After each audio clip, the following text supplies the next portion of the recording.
Umalingasaw ang bahong matagal nang ibinaon ng mga pinagkakatiwalaan, matataas at malalaking pinuno ng bansa noong 2013, pork barrel scam, na kung saan nakakadismaya, nakakaloka, nakakabuwisit, nakakatuwa, nakakatawa, nakakabaliw.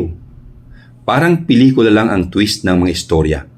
Kani-kaniyang dialogue ang mga tauhan, hindi na malaman kung sino ang bida at kontrabida o kung sino ba ang direktor ng pelikula. Ngunit ang sigurado, patok sa takilya. Ubos ang pera ng masa. Isinama ko ito rito sa Anak ng Tinapa kasi parang walang nabago at lumala pa. Pakinggan po ninyo. Tao po, magtatanong lang po. Matakaw na mambabatas at ganid na kinatawan, masiba na mayayaman at palalong lingkod bayan. Sandali lang at ako po'y merong ilang katanungan, sagutin po sana ninyo, huwag po tayong magplastikan. Naranasan nyo na po bang mamalimos sa lansangan upang merong mailaman sa tiyan nyong kumakalam? Marahil po ay hindi pa dahil kayo ay mayaman at may gintong kutsara na buhat pa ng isinilang. Naranasan nyo na po bang kumain ng walang ulam, maligo ng walang sabon, matulog ng walang unan? Siguro po ay hindi pa dahil kayo ay gahaman, mayroon na ay kung bakit humahamig pa sa bayan. Naranasan nyo na po bang ang hapon ay panalangin at mumug ang almusalan, tanghali ay walang kanin?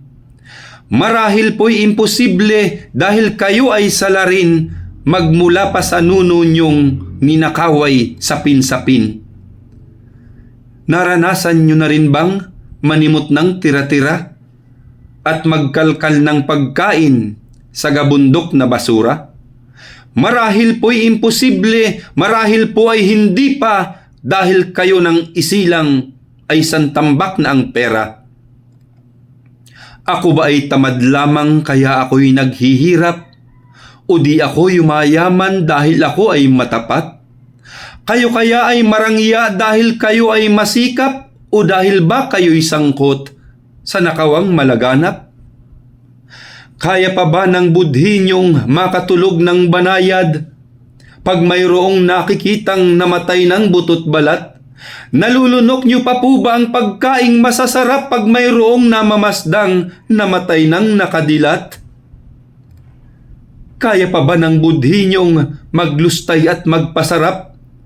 Mangulikta ng sasakyan, magpabahay ng marilag, habang mayroong mga taong sa bangketa nagbababad pagsapit ng hating gabi, doon na rin naglalatag.